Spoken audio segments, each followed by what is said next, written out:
Assalamualaikum warahmatullahi wabarakatuh. Saya Ana Tholabil Ilmi dari Prodi PAI khusus Fakultas Tarbiyah Institut Agama Islam Syarifuddin Monarjo Lumajang. Di sini saya akan mempresentasikan sedikit tentang perbedaan perangkat pembelajaran kurikulum 2013 dan kurikulum Merdeka. Latar belakang perubahan kurikulum 2013 ke kurikulum Merdeka bukan disebabkan karena ketidakberhasilan dari implementasi kurikulum 2013 di sekolah, namun kurikulum Merdeka adalah suatu kebijakan yang dikeluarkan pemerintah dalam rangka pemulihan pendidikan pada saat pandemi COVID-19 di Indonesia. Langkah ini dilakukan untuk menghadapi fenomena krisis belajar dan menurunnya kompetensi peserta didik yang diakibatkannya oleh terhentinya proses pembelajaran tatap muka atau learning loss. Dan di sini ada perbandingan antara K13 dengan IKM atau kurikulum Merdeka, yaitu terdapat 7 pembagian. Yang pertama yaitu kerangka dasar. Kalau dalam rancangan landasan utama kurikulum K13, kurikulum 2013 yaitu tujuan sistem pendidikan nasional dan standar nasional pendidikan. Kalau kurikulum Merdeka yaitu rancangan landasan utama kurikulum Merdeka yang pertama, tujuan sistem pendidikan nasional, standar nasional pendidikan, mengembangkan profil pelajar Pancasila pada peserta didik. Kemudian yang kedua yaitu ada kompetensi yang dituju. Kompetensi dasar atau KD yang berupa lingkup dan urutan yang dikelompokkan pada 4 kompetensi inti. Sikap spiritual, sikap sosial, pengetahuan, dan keterampilan. Dan yang kedua, KD dinyatakan dalam bentuk poin-poin dan diurutkan untuk mencapai KI atau kompetensi inti yang diorganisasikan per tahun. Yang ketiga, KD pada KI 1 dan KI 2 hanya terdapat pada mata pelajaran pendidikan agama dan budi pekerti serta pendidikan Pancasila dan kewarganegaraan. Kalau kompetensi yang dituju dalam kurikulum Merdeka yaitu ada 3. Yang pertama, capaian pembelajaran yang disusun per fase.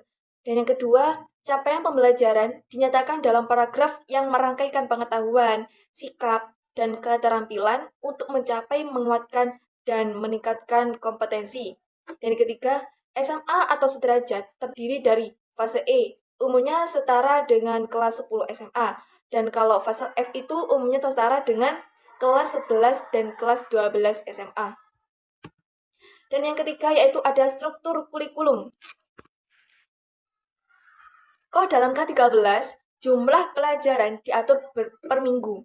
Satuan mengatur alokasi waktu pembelajaran secara rutin setiap minggu dalam setiap semester, sehingga pada setiap semester peserta didik akan mendapatkan nilai hasil belajar setiap mata pelajaran. Dan yang kedua, satuan pendidikan diarahkan menggunakan pendekatan pengorganisasian pembelajaran berbasis mata pelajaran. Dan kalau kurikulum Merdeka, di kelas 10, peserta didik mempelajari mata pelajaran umum sebelum ada mata pelajaran pilihan. Peserta didik memilih mata pelajaran sesuai minat di kelas 11 dan 12. Dan kemudian ke nomor 2, peserta didik memilih mata pelajaran dari kelompok mata pelajaran yang tersedia. Peserta didik menulis esai ilmiah sebagai syarat kelulusan. Dan yang keempat yaitu ada pembelajaran. Kalau dalam K13 itu pendekatan pembelajaran menggunakan satu pendekatan yaitu pendekatan saintifik untuk semua mata pelajaran. Dan yang kedua, pada umumnya pembelajaran terfokus pada intrakurikuler atau tatap muka. Untuk kokurikuler dialokasikan beban belajar maksimum 50% di luar jam tatap muka. Tetapi tidak diwajibkan dalam bentuk kegiatan yang direncanakan secara khusus, sehingga pada umumnya diserahkan kepada kreativitas guru pengampu tersebut.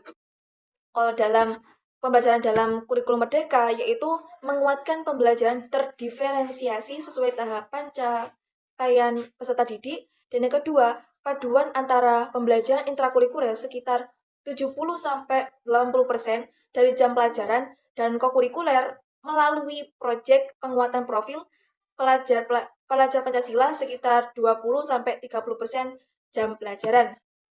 Dan yang sekian yaitu ada penilaian. Kalau dalam K13 itu ada penguatan pada asesmen formatif dan penggunaan hasil asesmen untuk merancang pembelajaran sesuai tahapan capaian peserta didik, menguatkan pelaksanaan penilaian autentik terutama dalam proyek penguatan profil pelajar Pancasila, dan yang ketiga tidak ada pemisahan antara penilaian sikap, pengetahuan, dan keterampilan. Kalau dalam kurikulum merdeka yaitu ada penilaian formatif dan sumatif oleh pendidik berfungsi untuk memantau kemajuan belajar, memantau hasil belajar, dan mendeteksi kebutuhan perbaikan hasil belajar peserta didik secara berkesinambungan. Menguatkan pelaksanaan penilaian autentik pada setiap mata pelajaran, penilaian dibagi menjadi penilaian sikap, pengetahuan, dan keterampilan. Dan kemudian di sini ada perbedaan istilah kurikulum 13 dan kurikulum merdeka.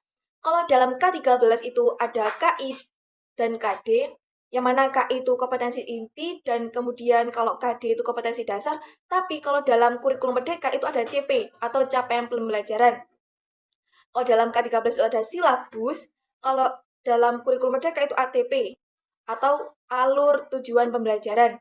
Kalau K13 itu ada RPP, rencana pelaksanaan pembelajaran. Kalau IKM itu ada modul ajar. Kalau dalam K13 itu ada PPK atau penguatan pendidikan karakter. Kalau dalam IKM itu ada PPP atau profil pelajar Pancasila. Kalau dalam K13 itu ada mengacu per kelas. Tapi kalau dalam kurikulum merdeka itu mengacu per fase atau teaching at right level.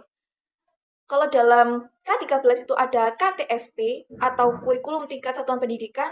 Kalau dalam IKM atau kurikulum merdeka itu ada KOSP, kurikulum tingkat operasional pendidikan.